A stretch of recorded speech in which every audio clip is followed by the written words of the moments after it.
శ్రీ బిపిన్ చంద్ర గారి ఆధునిక భారతదేశ చరిత్ర 26వ భాగం 31/7/20. ప్రపంచమంతటా సిపాయి తిరుగుబాటు గురించి చెప్తున్నారు. ప్రపంచమంతటా బ్రిటిష్ సామ్రాజ్య ప్రభ వెలిగిపోతోంది. భారతదేశంలో దానికి స్వదేశ రాజుల చోటా ప్రభువుల సంపూర్ణమైన మద్దతు జరిగింది. సైనిక పరంగా అటువంటి బ్రిటిష్ సామ్రాజ్యవాద శక్తిని తిరుగుబాటుదారులు ఎదిరించే స్థితిలో లేరు. బ్రిటిష్ ప్రభుత్వం దేశంలోని అసంఖ్యాకమైన మంది మార్బలాన్ని, డబ్బుని, ఆయుధాన్ని గుప్పించింది. తర్వాత భారతీయులు తమని అణిచివేసేందుకు పరాయి ప్రభుత్వం పెట్టిన ఆ ఖర్చు మొత్తాన్ని తలకు చుట్టుకోవాల్సి వచ్చి ప్రతి అడుగు ఒక పద్ధతి ప్రకారం వేస్తూ పట్టుదలతో, పట్టుదల శక్తితో రంగంలోకి దిగిన శత్రువు కేవలం ధైర్యం ఒక్కడే ఢీకోలేరు. ఒక సుదీర్ఘ భీషణ యుద్ధం తర్వాత బ్రిటిష్ సైన్యం 1857 సెప్టెంబర్ 20 ఢిల్లీని ఆక్రమించినప్పుడు తిరుగుబాటుదారు గట్టి దెబ్బతిని వృద్ధ చక్రవర్తి బహదూర్ షా బందీగా పట్టుబడి రాకుమారుడు కక్కక్కడి ముక్కలు ముక్కలుగా నరకబడి బ్రిటిష్ ప్రభుత్వం చక్రవర్తిని విచారించి రంగూన్కి ప్రవాసం పంపి బహదూర్ షా 1862 రంగూన్లో మరణించి పుట్టిన ఢిల్లీ నగరానికి సుదూరాన పరాయి దేశంలో సమాధి మహాయశస్కరమైన మొఘల్ వంశం అంతిమంగా సంపూర్ణంగా అంతరించిపోయి ఢిల్లీ పతనంతో తిరుగుబాటు కేంద్ర బిందువు కరిగిపోయి ఇతర నాయకులు ధైర్యోపేతంగా పోరాటాలు కొనసాగించిన అది సమబుజ్జి కాని సమరం.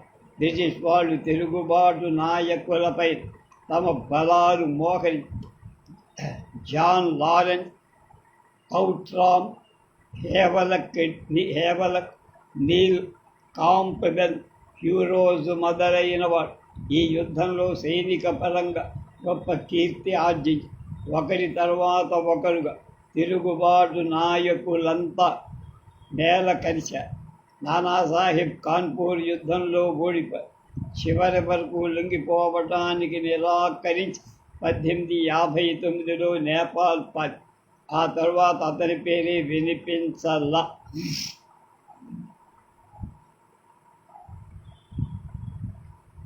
చివరికి మధ్య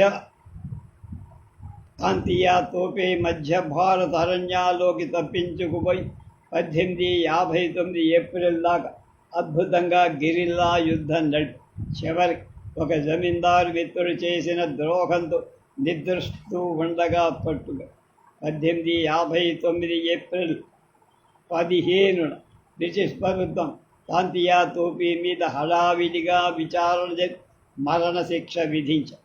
1858 జూన్ 17 ఝాన్సీ లక్ష్మీబాయి యుద్ధరంగంలో వీర మరణం చెంది 1859 నాటి కున్వర్ సింగ్, భక్త్ ఖాన్, బరైలీకి చెందిన ఖాన్ బహదూర్ ఖాన్, నానాసాహెబ్ సోదరుడు రాబు సాహెబ్, మౌల్వీ అహ్మదుల్లా ప్రభుత్వ యోధాగ్రేసరులంతా అయోధ్య బేగం మాత్రం నేపాల్లో దాక్కోవాల్సి 1859 చివరికి భారతదేశానికి ప్రభుత్వం తిరిగి సంపూర్ణంగా నెలకొంది.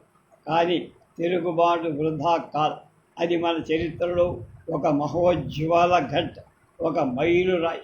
అది మాతృదేశ రక్షణకు పాత పద్ధతులు, సాంప్రదాయక నాయకత్వంతో తెగింపు కూడిన ఒక ప్రయత్నమే కావచ్చు. కానీ అది బ్రిటిష్ సామ్రాజ్యవాదానికి వ్యతిరేకంగా భారత ప్రజలు స్వాతంత్రం కోసం సాగించిన ప్రప్రథమ మహాయుద్ధం.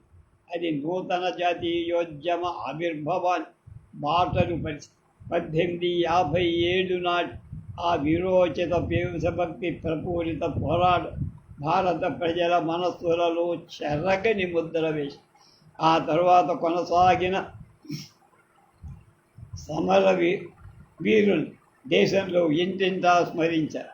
వాళ్ళ పేర్లు ఉచ్చరిస్తే చాలు పాలకులు మండిపడు. భారత ప్రజలు ఆ వీరుణ్ణి ఆప్యాయంగా గౌరవించారు తరచుగా. 1858 తర్వాత పరిపాలనలో ఏ మార్పులు వచ్చాయి తిరుగుబాటు తర్వాత? 1857 తిరుగుబాటు భారతదేశంలో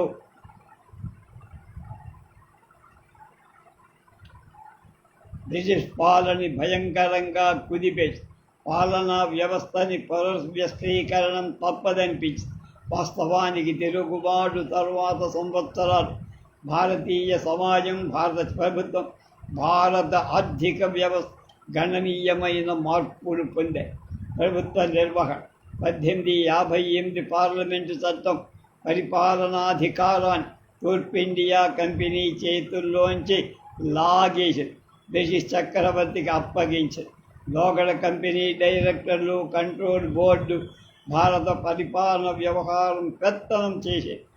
ఇప్పుడు ఆ అధికారం ఒక సలహా మండలి కౌన్సిల్తో కూడిన భారత రాజ్య కార్యదర్శి secretary of state for India చేతుల్లోకి మారి భారత రాజ్య కార్యదర్శి బ్రిటిష్ మంత్రివర్గంలో సభ్యుడు కావటం వల్ల పార్లమెంటుకు జవాబుదారు. ఇండియా కౌన్సిల్ అని వ్యవహరింపబడి భారత రాజ్య కార్యదర్శి సలహా మండలి అతనికి సలహాలు ఇస్తూ సహాయపడు. అయితే కార్యదర్శికి కౌన్సిల్ నిర్ణయాన్ని త్రోసిపుచ్చే అధికారం. ఆర్థిక విషయాల్లో మాత్రమే కౌన్సిల్ ఆమోదం తప్పనిసరి. 1869 నాటి ఇండియా కౌన్సిల్ పూర్తిగా భారత రాజ్య కార్యదర్శి లోబడి ఉండే స్థితికి దిగజారి. కౌన్సిల్ సభ్యుల్లో పదవీ విరమణ చేసిన బ్రిటిష్ ఇండియా అధికారులే ఎక్కువగా. ఈ చట్ట ప్రకారం గవర్నర్ జనరల్ లోగడ మాదిరిగా ప్రభుత్వాన్ని నిర్వహించారు. అతని కొత్తగా వైస్రాయి లేదా రాజప్రతినిధి అని కూడా వ్యవహరి. అతనికి మామూలుగా ముట్టే అనేక భత్యాలకు అదనంగా 2.5 లక్షల రూపాయల సంవత్సర ఆదాయం ఉండే. కానీ కాలక్రమేణా వైస్రాయి అధికారాలు క్షీణించారు. విధాన నిర్ణయంలో, నిర్వహణలో అతడిప్పుడు బ్రిటిష్ ప్రభుత్వం చెప్పు చేతల్లో ఉండే సబార్డినేట్ అధికారి. ఈ ధోరణి ఇప్పుడు కొత్తగా వచ్చిందేం కాదు. రెగ్యులేటింగ్ చట్టం, క్విట్ ఇండియా చట్టం, ఆ తరువాత వచ్చిన చార్టర్ చట్టాల ఫలితంగా లండన్లో కొలువు తీరిన పెద్దలే భారత ప్రభుత్వాన్ని దృఢంగా అదుపు చేస్తూ వచ్చి తూర్పు ఇండియా కంపెనీ తన సొంత లాభాల కోసం భారతదేశాన్ని స్వాధీనం చేసుకున్న. అది క్రమేపీ బ్రిటిష్ సమాజంలో పలుకుబడి గల వర్గాల ప్రయోజనకానికి అనుగుణంగా పెట్టుబడులు పెడుతూ స్మరించడం ప్రారంభించింది. 1858 భారత ప్రభుత్వ రాజ్యాంగ చట్టం ఈ ధోరణి ఇంకా బలపడేట్టు చేస్తుంది. కానీ గతంలో విధాన నిర్ణయాధికారం ఆచరణలో గవర్నర్ జనరల్ చేతిలో లండన్ నుంచి ఆదేశాలు అందటానికి కొద్ది వారాలు పట్టాయి. ఈలోగా భారత ప్రభుత్వం అతి జరూరుగా కొన్ని ముఖ్యమైన విధానాల మీద నిర్ణయాలు తీసుకోవలసి ఉంది. కాబట్టి లండన్ నుంచి వచ్చే ఆదేశాలు ఇక్కడ భారత ప్రభుత్వం అప్పటికే తీసుకున్న నిర్ణయాలు ఆమోదముద్ర వేసే స్వభావం సంతరించుకొని లండన్లో అధికారుల అరువు విశాలమైన విధమైన విధాన నిర్దేశకత్వంలో లేకుండా మరి సమీక్షలకు పరిమితం. మరో మాటలో చెప్పాలంటే లండన్లోని అధికారులు భారతదేశంలో పరిపాలనా నిర్వహణ అజమాయిషీ చేశారు. అంతేకాని పరిపాలనని నడపడ. 1870 నాటికి ఇంగ్లాండ్ ఇండియాల మధ్య ఎర్ర సముద్రం గుండా జలాంతర్గామి కేబుల్ పడి ఇప్పుడు లండన్ నుండి ఆదేశాలు గంటల మీద ఇండియాకి చేత. భారత రాజ్య కార్యదర్శి ఇప్పుడు ప్రభుత్వ వ్యవస్థలో ప్రతి సూక్ష్మాంశాన్ని అదుపు చెయ్యవ. రోజంతా ప్రతి గంట అదే పనిలో నిమగ్నుడైపోవాలి. ఆ విధంగా భారతదేశ వ్యవహారాల్లో ప్రతి అంశాన్ని నడిపించే అదుపు చేసే అధికార పీఠం ఇండియాకు వేల మైళ్ళ దూరంలో ఉండే ఇంగ్లాండ్ రాజధాని లండన్లో ఏర్పడి ఇండియా కౌన్సిల్లో కానీ, బ్రిటిష్ మంత్రివర్గంలో కానీ, పార్లమెంటులో కానీ భారతీయ వాణి వినబడదు. అటువంటి దూరపు యజమానుల్ని భారతీయులు సమీపించే అవకాశమే లేదు.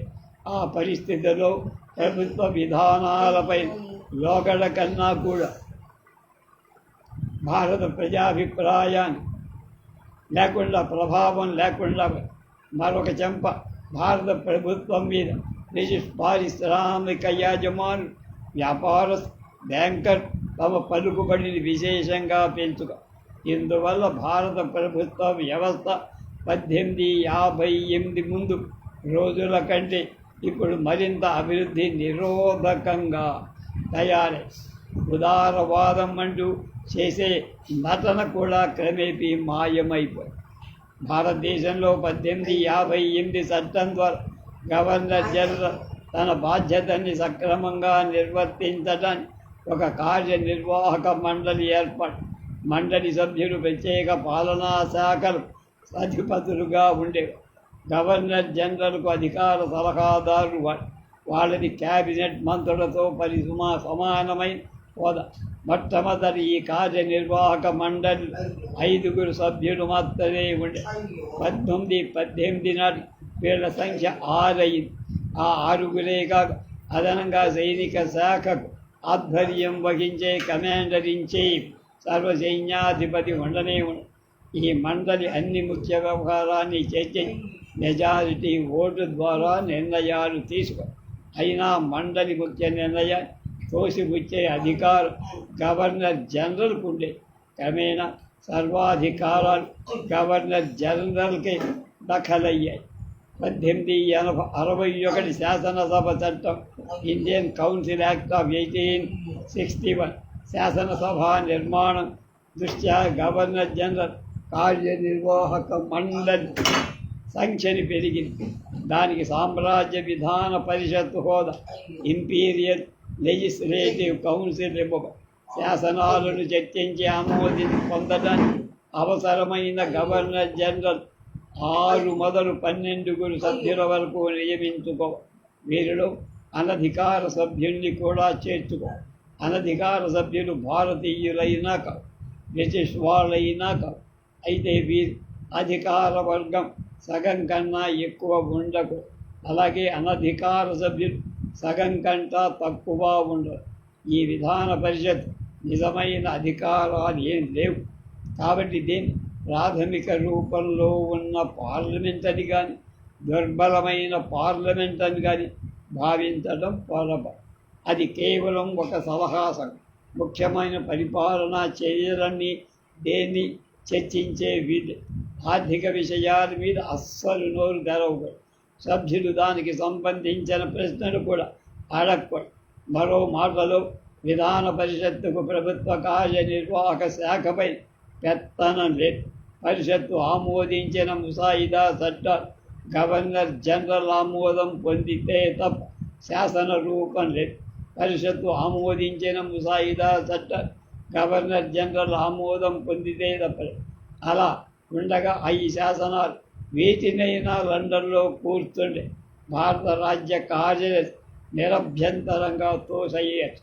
అయికపోతే విధాన పరిషత్తు పూర్తి చేయాల్సిన ఏకైక ముఖ్య నిర్వాహకం వల్ల ప్రభుత్వ చర్యల చట్టాల చేతుల ఒక శాసనసభ ఆమోదించేటట్టుగా వాటిని బయటికి కనిపించేటు సిద్ధాంతరీత్యా భారతీయుల అభిప్రాయాన్ని ప్రాతినిధ్యం కల్పించడం కోసం అనధికార భారతీయ సభ్యుల విధాన పరిషత్తులో ప్రవేశం భారతీయుల మనోభావాలు పాలకులు తెలిసి ఉంటే 1857 తిరుగుబాటు వచ్చేది కాదని బోలెడు మంది బ్రిటిష్ అధికారులు, రాజకీయవేత్తలు భావించిన మూలంగా విధాన పరిషత్తులో భారతీయుడి నామమాత్రం రాయితీ కల్పించి ఆ అధికార భారతీయ సభ్యుని అనధికార ఒంటి చేతి మీద లెక్కటి కొద్ది మందే ఉంటే ఉండదు.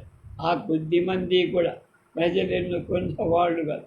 గవర్నర్ జనరల్ కానీ కృపారస దృష్టి పడ్డారు. అంటే స్వదేశరాజులు, వాళ్ళ దివాన్లు, జమీందారులు, వ్యాపారస్తులు, ప్రభుత్వ పరములు కలిగించిన పెన్షన్ పుచ్చుకునే మాది అధిక. వీళ్ళు భారత ప్రజల ప్రతినిధులు కాదు, వర్ధమాన ఆ జాతీయోద్యమ భావాన్ని ప్రతిబింబించేవాళ్ళు కాదు వీళ్ళు. కాబట్టి ప్రభుత్వ వ్యవహారాలు భారతీయుల ప్రమేయమేదే. 1858కి ముందు ఉన్న మాదిరిగా భారత ప్రభుత్వం ఇప్పుడు విదేశ నిరంకుశ పాలన వ్యవస్థగానే ఉండిపోయి. ఇదేదో కాకతాళీయం కాదు, బుద్ధిపూర్వకంగా రుద్దిన విధానం.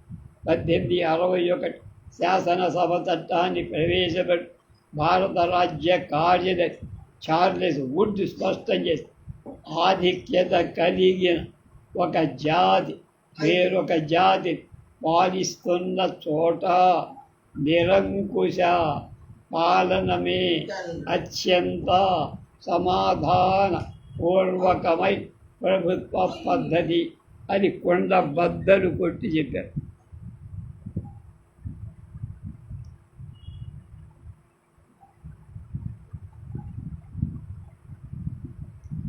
రాష్ట్ర పాలన బ్రిటిష్ పాలకుల పరిపాలన సౌలభ్యం కోసం ఈ దేశాన్ని రాష్ట్రాలుగా విభజించారు. బెంగాల్, మద్రాస్, బొంబాయి ప్రెసిడెన్సీలు అన్నారు. ఈ ప్రెసిడెన్సీలు 3 సభ్యులతో కూడి కార్యనిర్వాహక మండలి సహాయంతో గవర్నర్లు పాలించారు. ఈ గవర్నర్లు బ్రిటిష్ చక్రవర్తి నియమిస్తారు. మిగతా రాష్ట్రాల్లో కన్నా ప్రెసిడెన్సీ గవర్నర్కు ఎక్కువ అధికారాలు, హక్కులు. ప్రెసిడెన్సీ అని పిలువబడి రాష్ట్రాలకు లెఫ్టినెంట్ గవర్నర్, చీఫ్ కమిషనర్లు వాళ్ళని గవర్నర్ జనరల్ నియమిస్తారు. 1833లో భారత రాష్ట్ర ప్రభుత్వాలకు చాలా ఎక్కువ స్వపరిపాలనాధికారం, స్వతంత్రం ఉండే. 1833లో రాష్ట్రాలకు చట్ట నిర్మాణాధికారం ఊడిపోయి వాళ్ళు పెట్టే ఖర్చు మీద కేంద్ర ప్రభుత్వం అదుపు తీవ్రమై భారతదేశం లాంటి ఒక సువిశాల దేశాన్ని ఖచ్చితమైన కేంద్రీకరణ ప్రాతిపదిక మీద సమర్థవంతంగా పరిపాలించడం సాధ్యం కాదని వెంటనే అనుభవం మీద వాళ్ళకి తేలింది.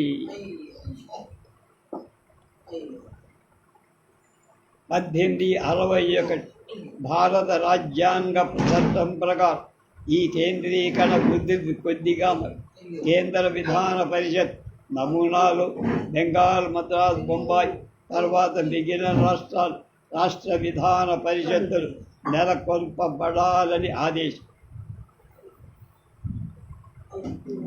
అది కూడా కేవలం సలహా సంస్థ. వీటిలో 4 నుంచి 8 మంది వరకు అనధికార సభ్యులు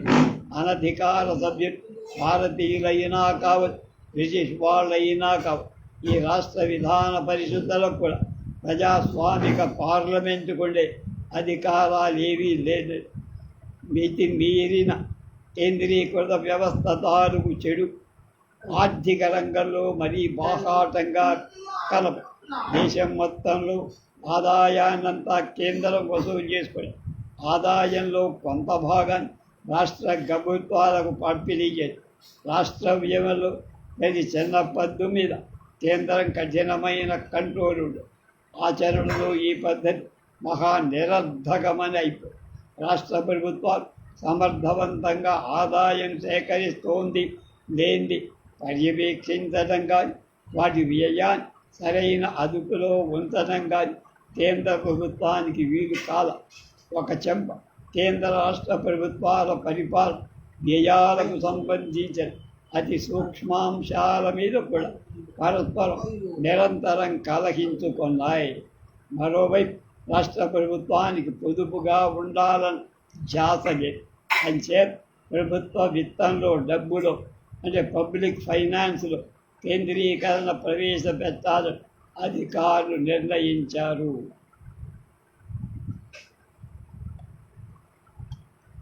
ఈ దశలో దేశ కేంద్ర రాష్ట్ర ఆర్థిక శాఖను వెలగొట్టే మొట్టమొదటి చర్య 1870లో లార్డ్ మేయో తీసుకొని పోలీసు, జైలు, విద్యా, ఆరోగ్యం, రహదారుల శాఖల వంటి నిర్వాహకులుగా కేంద్ర ఆదాయం నుంచి రాష్ట్ర ప్రభుత్వాలు నిర్ణీత మొత్తాలు మంజూరు చేయటం ప్రారంభం. ఈ శాఖలు రాష్ట్ర ప్రభుత్వాలు ఇచ్ఛానుసారంగా నిర్వహించుకో. ఈ శాఖల్లో దేనికైనా నిధులు కేటాయింపు హెచ్చింపవచ్చు తగ్గింది. అయితే కేంద్రం మంజూరు చేసిన మొత్తం నిధికి ఈ మార్పులు చేర్పులు హెచ్చింపులు తగ్గులకు లోబడి జార్జి మేయో కానీ పథకాన్ని 1877 లార్డ్ రిట్టన్ ఇంకా కొంత ముందుకు తీసుకెళ్ళి భూమి శిస్తు ఎక్సైజు సాధారణ పాలన న్యాయ నిర్వహణ బట్టి కొత్త పద్ధతులు కేంద్ర పరిధిని రాష్ట్ర పరిధికి బదిలీ. ఈ శాఖల మీద అయ్యే వ్యయాన్ని భరించటానికి కానీ అదనంగా కొంత ఆదాయం రాష్ట్ర ప్రభుత్వాలకు చూపాలి. అందుకోసం స్టాంపులు, ఎక్సైజు పన్నులు, ఆదాయం పన్ను వంటి ఆర్థిక పనులు ఒక నిర్ణీత వాట రాష్ట్ర ప్రభుత్వాలకు ఇవ్వబడి 1882 లార్డ్ రిప్పన్ వైస్రాయిగా ఉన్న కాలం కేంద్ర రాష్ట్ర ఆర్థిక సంబంధాలు మరికొంత మార్పు. కేంద్ర ప్రభుత్వం రాష్ట్రాలకు నిర్ణీత మొత్తాలు మంజూరు చేసే పద్ధతి రద్దై దాని స్థాని రాష్ట్రాలకు కొన్ని ప్రత్యేక ఆదాయ వనరులు పూర్తిగా ఇవ్వబడి రాష్ట్రం లోపల వాటి ద్వారా వసూలయ్యే ఆదాయ మొత్తం రాష్ట్ర ప్రభుత్వాలదే. ఇంకా అదనంగా రాష్ట్రాలు ఇతర ఆదాయ వనరులు వాటాలు పొందాయి. ఈ విధంగా ఆదాయ మార్గాలను 3గా విడగొట్టబడి కేంద్ర ప్రభుత్వ ఆదాయం, రాష్ట్ర ప్రభుత్వ ఆదాయం, కేంద్ర రాష్ట్ర ప్రభుత్వాల మధ్య నిర్ణీత నిష్పత్తిలో పంపిణీ అయ్యే ఆదాయం. కేంద్రానికి రాష్ట్రాలకు మధ్య రూపొందించబడ్డ ఈ ఆర్థిక ఏర్పాటు ప్రతి 5 ఏళ్ళకొకసారి సమీక్షింపబడతాయి. మిగతా విషయాలు రేపు.